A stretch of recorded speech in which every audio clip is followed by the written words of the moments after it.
Bienvenidos a la clase en vivo número 3 y estaremos hablando sobre la línea de tiempo de la geopolítica. Quien les habla, su tutor, Alfredo Blanco.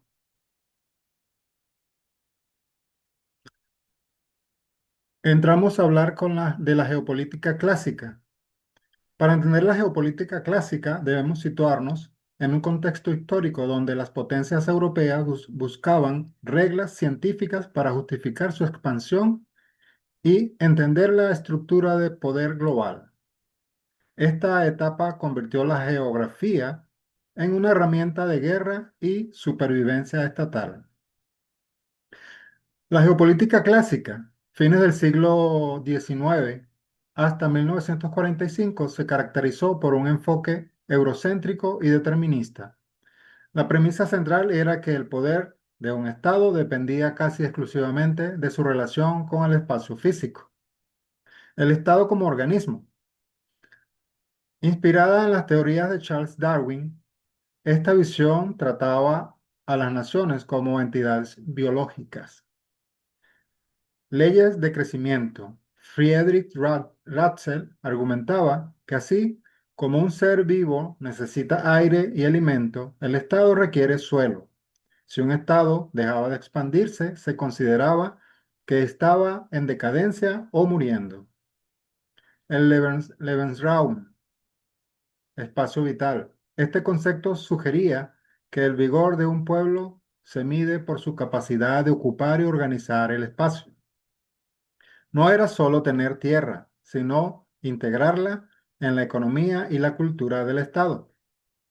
Consecuencias políticas. Esta visión eliminaba la noción de fronteras estáticas. Las fronteras se veían como la piel del Estado, una zona periférica que debía moverse a medida que el organismo crecía. Poder terrestre versus marítimo, el dualismo estratégico. Esta es quizás la disputa teórica más famosa de la disciplina. Se centraba en qué medio, tierra o mar, ofrecía la llave para la hegemonía mundial. La tesis naval sostenía que el comercio marítimo era la base de la riqueza nacional. Para ser una potencia, un Estado necesitaba una marina fuerte y el control de bases estratégicas, puertos y canales, para proyectar sus fuerzas globales. La tesis continental propuso que el mundo era una isla mundial, Eurasia y África. El centro de esta isla, el Heartland, Asia Central y Rusia, era inexpugnable para las flotas navales. Quien lograra industrializar y conectar por ferrocarril este inmenso territorio superaría el poder de cualquier flota. La lucha por la hegemonía y la autarquía. En la geopolítica clásica, el objetivo final no era la cooperación internacional, sino la superioridad absoluta. Autarquía económica. Las potencias creían que para ser verdaderamente libres debían ser autosuficientes. Esto impulsó la conquista de colonias para obtener materias primas, hierro, caucho, petróleo, que el territorio nacional no poseía. Panregiones. Autores como Karl Haushofer imaginaron el mundo dividido en grandes bloques verticales. Panamérica, Paneuropa, Panasia. Cada bloque sería liderado por una potencia que garantizara su propio mercado y defensa, evitando la interferencia de otros. Cero suma. Se operaba bajo la lógica de que lo que un estado ganaba en territorio, otro lo perdía. No existía el concepto de ganar-ganar. El mundo era un espacio finito por el cual había que luchar para no ser subyugado. El estado como organismo. Bajo la influencia del darwinismo, se creía que los estados eran seres vivos que debían competir por recursos y espacio. Poder terrestre versus marítimo fue la era en las grandes teorías globales, Mackinder y Mahan, donde se debatía si el dominio mundial venía del control de los océanos o de las grandes masas continentales. La lucha por la hegemonía. el objetivo era la expansión territorial y la creación de imperios para garantizar la autarquía o autosuficiencia económica. Alemania, a inicios del siglo XX, antes y durante la Segunda Guerra Mundial. La geopolítica alemana de la primera mitad del siglo XX representa el periodo más oscuro y a la vez más influyente en la disciplina. En este tiempo, la geografía dejó de ser una descripción de la Tierra para convertirse en un arma estratégica de movilización nacional. Alemania fue la cuna del pensamiento geopolítico sistemático, pero también el lugar donde se instrumentalizó con fines bélicos. Friedrich Ratzel y Leverhulme, la base biogeográfica.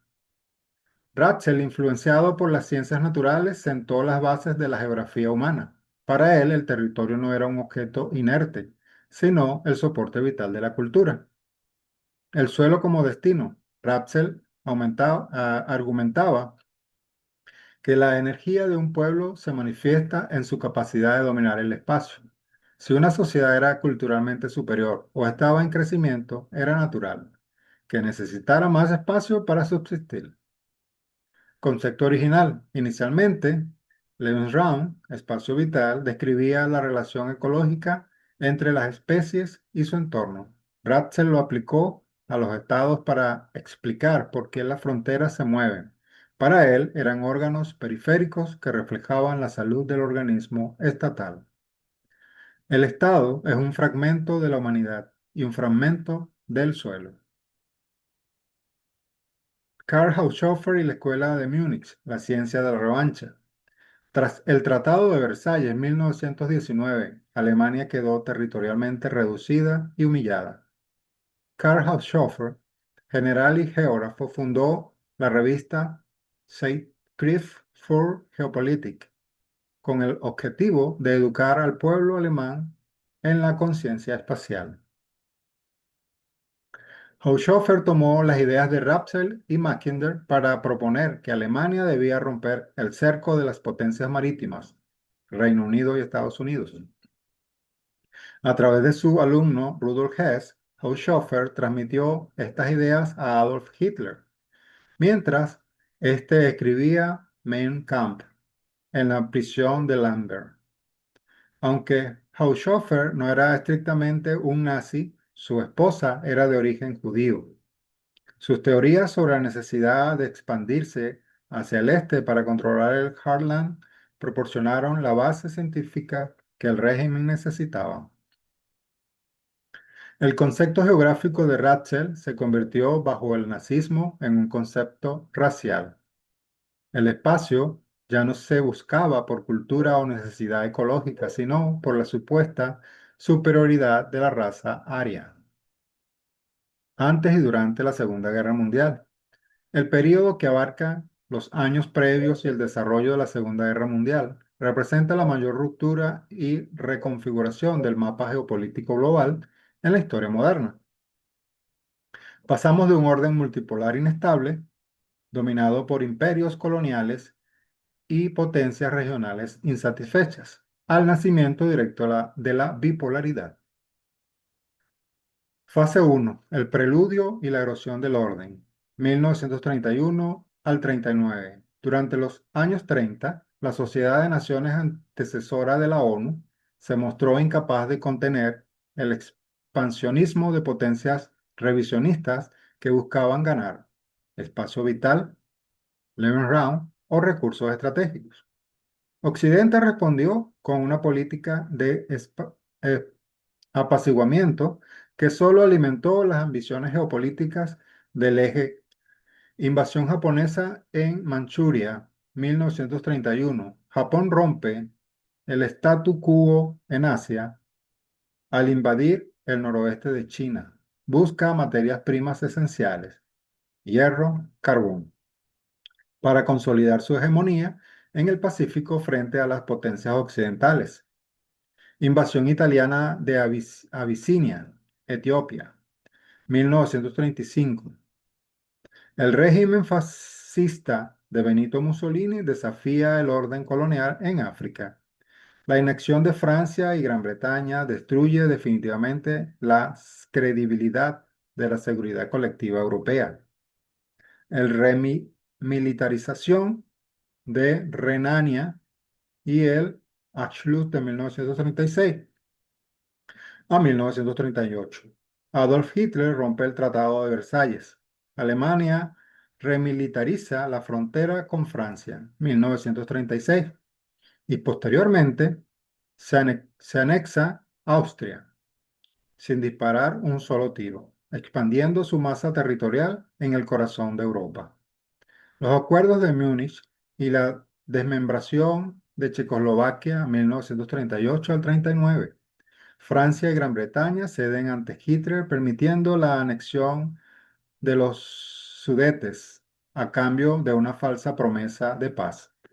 Meses después, en marzo del 39, Alemania absorbe el resto del territorio checo, demostrando el fracaso del apaciguamiento. El pacto Molotov-Ribbentrop, agosto del 39, un giro geopolítico radical e inesperado. Enemigos ideológicos jurados, la Alemania nazi y la URSS de Stalin firman un pacto de no agresión. Un protocolo secreto divide secretamente a Europa del Este, Polonia, los países bálticos y Finlandia, en esferas de influencia, despejando el camino para la guerra. Fase 2. El estallido y la expansión del eje, 1939 al 41. El equilibrio de poder se rompe por completo. Las potencias del eje, Alemán, Italia y Japón, logran la máxima expansión de sus dominios territoriales mediante tácticas de guerras relámpago, arrastrando el conflicto a las potencias que permanecían neutrales o aisladas. Invasión de Polonia y estallido de la guerra, septiembre de 1939. Alemania invade Polonia desde el oeste. El 1 de septiembre, la URSS lo hace desde el este semanas después. Gran Bretaña y Francia declaran la guerra a Alemania, marcando el fin de la diplomacia y el inicio de las hostilidades globales. La caída de Francia y el agilamiento británico, mayo-junio de 1940. La maquinaria militar alemana aplasta las defensas francesas en pocas semanas. Europa continental queda bajo el control o la influencia nazi. Gran Bretaña resiste en solitario, sostenida geopolíticamente solo por los recursos de su vasto imperio y el apoyo logístico discreto de Estados Unidos. Operación Barbarroja. La invasión de la URSS, junio de 1941. Hitler rompe el pacto con Stalin e invade la Unión Soviética. Este movimiento cambia el tablero de inmediato. La URSS se alinea forzosamente con Gran Bretaña. El conflicto europeo se convierte en una guerra total de desgaste ideológico y de recursos en el frente oriental. Ataque a Pearl Harbor.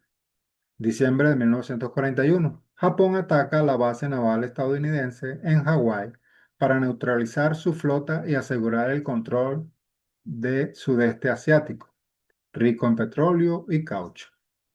La agresión provoca la entrada inmediata y definitiva de Estados Unidos en la guerra en ambos frentes, Pacífico y Europa. Fase 3. El giro de la marea y la planificación de posguerra, 1942-1945. A partir del 42, la inmensa capacidad industrial de Estados Unidos y la resistencia demográfica y territorial de la Unión Soviética comienzan a ahogar las líneas de suministro del eje. La geopolítica de esta fase se centra en cómo las tres potencias aliadas, Estados Unidos, la Unión Soviética y Gran Bretaña, planean el reparto del mundo antes de que terminen los combates. Puntos de inflexión militar: Stalingrado y Midway, 1942 a 1943. Las derrotas del eje en la batalla de Stalingrado, Frente Oriental y Midway Pacífico detienen por completo su expansión. A partir de aquí, las potencias del eje pasan a una postura puramente defensiva y de repliegue. Conferencia de Teherán, noviembre del 43. La primera reunión de los tres grandes, Churchill, Roosevelt y Stalin. Se coordina la apertura de un segundo frente en Europa Occidental, el futuro desembarco de Normandía, y se empieza a discutir el destino de las fronteras polacas y la división de Alemania. Conferencia de Yalta, febrero de 1945. Con la derrota alemana inminente, las potencias diseñan las esferas de influencia en Europa. Se acuerda la división de Alemania en cuatro zonas de ocupación. Se define la creación de la ONU y Stalin promete entrar en la guerra contra Japón a cambio de territorios en Asia. Aquí se sientan las bases reales de la futura división de la Guerra Fría. Conferencia de Potsdam y armas nucleares, julio-agosto de 1945. Alemania ya se ha rendido. Durante la conferencia del presidente Harry Truman, Estados Unidos, le revela sutilmente a Stalin que posee una nueva arma de destrucción masiva.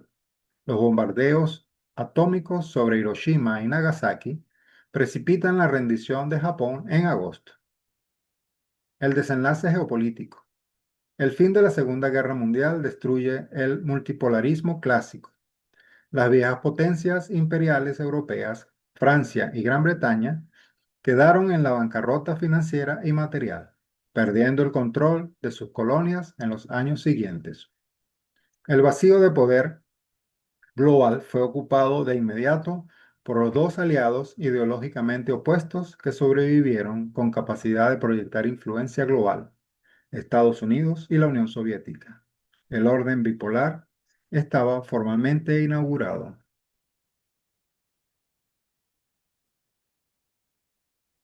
Del orden bipolar al multipolar, proceso y tendencia.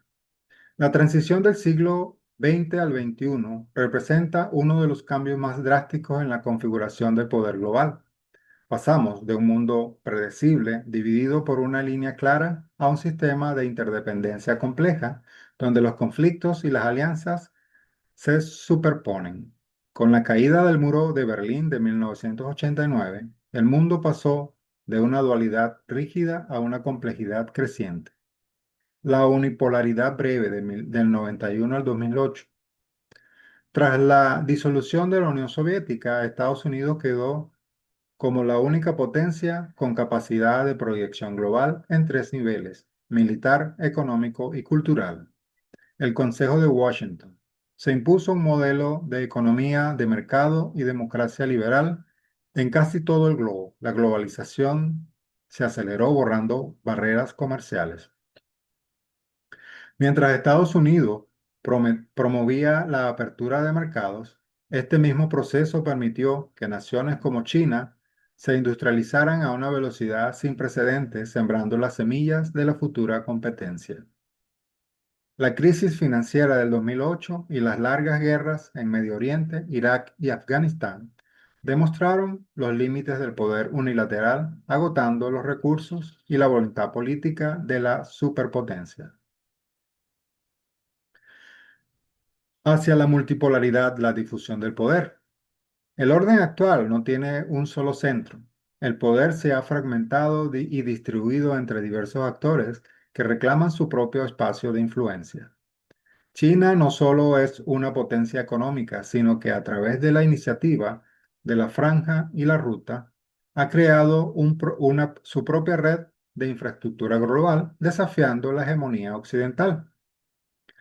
Enfocado en recuperar su estatus de gran potencia en Eurasia, Rusia utiliza su capacidad energética y militar para marcar límites a la expansión de la OTAN. Países como India, Brasil, Turquía e Irán ya no aceptan órdenes de un solo centro, actúan como jugadores pivotes, aliándose con uno u otro bando según sus propios intereses nacionales. Las grandes corporaciones tecnológicas, organizaciones internacionales y grupos transnacionales ahora tienen una capacidad de influencia que a veces supera a la de los estados pequeños. Tendencias actuales, el nuevo tablero geopolítico. La geopolítica contemporánea ya no se trata solo de conquistar tierras, sino de controlar los flujos que hacen funcionar al mundo moderno. El poder hoy reside en la cadena de suministro. el control de los semiconductores, microchip, es la nueva carrera armamentista, ya que son esenciales para todo, desde teléfonos hasta misiles inteligentes. Quien controla la tecnología de fabricación como Taiwán se convierte en un punto crítico del mapa mundial. Geopolítica climática y de recursos renovables. La transición hacia energías limpias está redibujando el mapa de los recursos. El control del petróleo pierde peso frente al control del litio, el cobalto y las tierras raras. Las naciones con estos recursos, como el Triángulo del Litio en Sudamérica, adquieren una nueva relevancia estratégica. El cambio climático convierte el agua dulce en un activo geopolítico por el cual podrían surgir nuevos conflictos territoriales. Cibergeopolítica e inteligencia artificial. El ciberespacio es el nuevo dominio de batalla. Los estados luchan por controlar el flujo de datos, los cables submarinos de fibra óptica y las constelaciones de satélites como Starlink. La IA se percibe como la herramienta definitiva de control social y militar. Putin llegó a decir, quien sea el líder de la IA será el dueño del mundo. La Guerra Fría, la etapa posterior a 1945, transformó la geopolítica en una disciplina invisible pero omnipresente. Mientras los académicos evitan el término para alejarse del pasado nazi, pero se practicó intensamente bajo el nombre de estrategias de seguridad. Los estados mayores de Washington y Moscú redibujaban el mundo basándose en principios de control espacial y contención. La Guerra Fría y la geopolítica de la contención. La derrota de las potencias del eje dejó un vacío de poder que fue llenado por dos superpotencias con visiones del mundo diametralmente opuestas. La geografía se convirtió en el tablero de un juego de suma cero. Basada en las ideas de George Kennan y la teoría del Rimland de Speakman, Estados Unidos buscó rodear al bloque soviético para evitar que alcanzara las aguas cálidas y controlara las costas de Eurasia. No fue solo una frontera ideológica, sino una cicatriz física que dividió Europa. El control de puntos estratégicos como Berlín se volvió vital para la estabilidad de cada bloque. La creación de la OTAN de 1949 y el Pacto de Varsovia 1955 institucionalizó la bipolaridad. El mundo se llenó de estados tapón y zonas de conflictos periféricas, Corea, Vietnam, Afganistán, donde las superpotencias median sus fuerzas sin llegar a un enfrentamiento nuclear directo. Comunidad Europea. La evolución de lo que hoy conocemos como la Unión Europea y que originalmente nació como la Comunidad Europea es uno de los experimentos geopolíticos más fascinantes de la historia. Representa el intento de un grupo de naciones de sustituir la fuerza militar por la integración económica para sobrevivir en un tablero global dominado por gigantes. La fase 1, la génesis en la bipolaridad. La comunidad europea no nació por mero idealismo, sino como una necesidad geopolítica de supervivencia tras la devastación de la Segunda Guerra Mundial y en pleno inicio de la Guerra Fría. En 1951, el Tratado de París, se fundó la Comunidad Europea del Carbón y del Acero. La lógica geopolítica era brillante en su simplicidad al poner las dos materias primas indispensables para la industria armamentista bajo una autoridad común. Se hacía que una nueva guerra entre Francia y Alemania fuera no solo impensable, sino materialmente imposible. 1957, los Tratados de Roma. Los seis países fundadores, Francia, Alemania Occidental, Italia, Bélgica, Países Bajos y Luxemburgo, crean la Comunidad Económica Europea. Geopolíticamente, actúan como un amortiguador frente al bloque soviético y bajo el paraguas de seguridad militar que proporcionaba Estados Unidos a través de la OTAN. 1973 a 1986, las primeras ampliaciones. La comunidad se expande hacia el norte, Reino Unido, Irlanda, Dinamarca, y de manera muy significativa en los años 80 hacia el sur mediterráneo, Grecia, España y Portugal. El objetivo geopolítico era claro: consolidar las jóvenes democracias que salían de dictaduras derechistas y anclarlas definitivamente al bloque occidental. Fase 2: la euforia posguerra fría y el dilema del crecimiento, 1992-2008.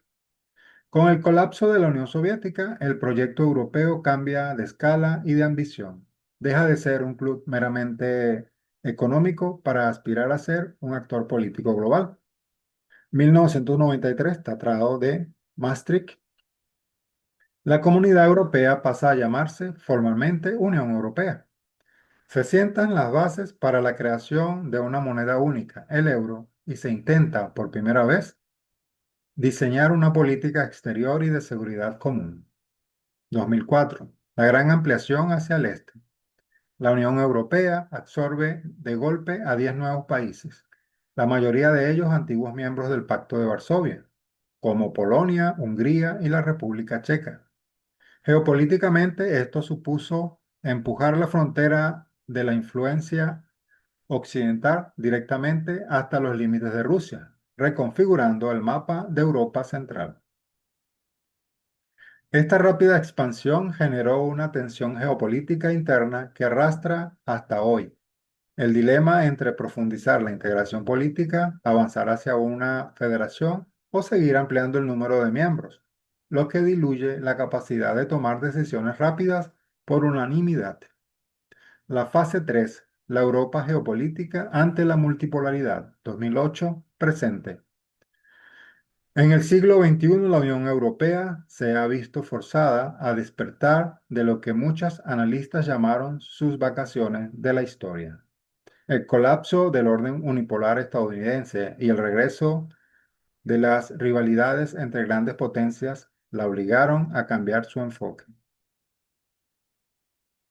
De potencia civil a potencia geopolítica. Tradicionalmente, la Unión Europea proyectaba su poder a través del comercio, la ayuda al desarrollo y las normativas, el llamado poder blando. Sin embargo, la creciente agresividad de Rusia, el auge de China y la volatilidad de la política exterior de Estados Unidos forzaron un giro hacia la búsqueda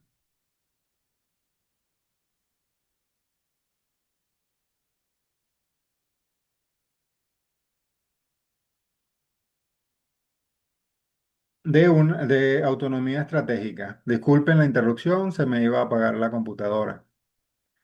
Seguimos. La vulnerabilidad energética y de seguridad. Eventos críticos como la invasión rusa a Ucrania demostraron las profundas dependencias de la Unión Europea, especialmente del gas ruso, y su histórica falta de inversión en defensa propia, lo que revivó los debates internos sobre la necesidad de una industria militar europea unificada.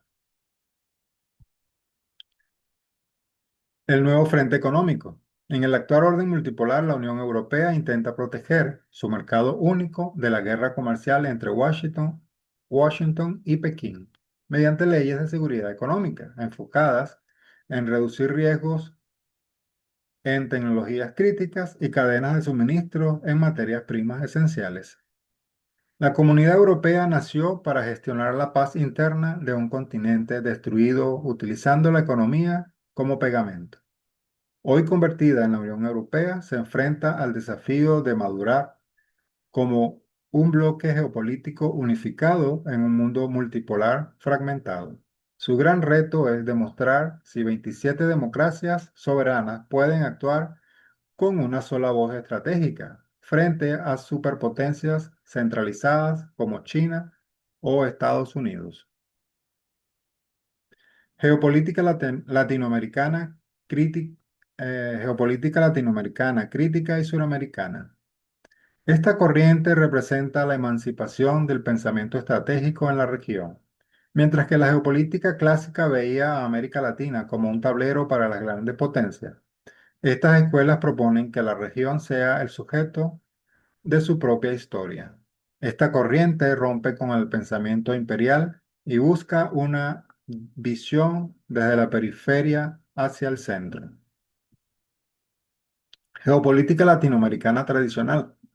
Nacida con fuerza a mediados del siglo XX, esta escuela fue impulsada por círculos académicos y militares que buscaban consolidar el Estado-nación frente a las amenazas externas e internas. Intervención de espacios vacíos. Para países como Brasil, Escuela de Golbery do Couto e Silva, o Argentina, el territorio no ocupado era una vulnerabilidad. Se promovieron marchas hacia el interior, como la Amazonía o la Patagonia, para garantizar que ninguna potencia extranjera pudiera reclamar esos recursos. El análisis se centraba en pasos vitales, el estrecho de Magallanes, el Canal de Panamá y el Atlántico Sur. El control de estos pasos se consideraba esencial para la autonomía frente a la influencia de Estados Unidos. A diferencia de la visión imperial, aquí la geopolítica se vinculó estrechamente con la industrialización. Se creía que un país sin industria no podía defender su geografía. Geopolítica suramericana. Esta visión más reciente y civil propone que el aislamiento geográfico de Suramérica, rodeada por océanos y separada de Centroamérica por el tapón de Darién, deben ser su mayor fortaleza. Bajo esta lógica, ningún país suramericano tiene el tamaño suficiente para negociar solo frente a gigantes como China o Estados Unidos. La integración, fomentada en su momento por organismos como la UNASUR y el COSIPLAN, busca crear una identidad de seguridad regional. Suramérica es vista como una reserva global. El triángulo de litio, Argentina, Bolivia, Chile, esencial para la tecnología mundial. El acuífero guaraní, una de las mayores reservas de agua dulce del planeta. Amazonía, el pulmón climático y reservorio de biodiversidad. El objetivo es conectar el Atlántico con el Pacífico mediante corredores biooceánicos para romper la dependencia de las rutas tradicionales controladas por potencias externas. La geopolítica crítica. Esta es la vertiente más académica y contemporánea. No busca conquistar, sino entender cómo el lenguaje y los mapas han sido usados como herramientas de control. La geopolítica crítica denuncia que conceptos como hemisferio occidental o tercer mundo son etiquetas impuestas desde el norte para mantener la jerarquía de poder. Analiza cómo las proyecciones cartográficas tradicionales como Mercator hacen que los países del norte parezcan más grandes y poderosos de lo que son, disminuyendo visualmente la importancia de las naciones del sur. Se interesa por los movimientos sociales, las comunidades indígenas y la defensa del medio ambiente. No analiza solo lo que hacen los estados, sino cómo las poblaciones defienden su territorio frente al extractivismo transnacional. Analizan quién se beneficia realmente de la configuración del espacio global, denunciando que muchas veces la seguridad global del norte se construye sobre la inseguridad y el saqueo de los recursos del sur. Con esto hemos llegado al final de nuestra clase en vivo número 3 y esperando que tengan éxito en las actividades sumativas, se despide de ustedes Alfredo Blanco.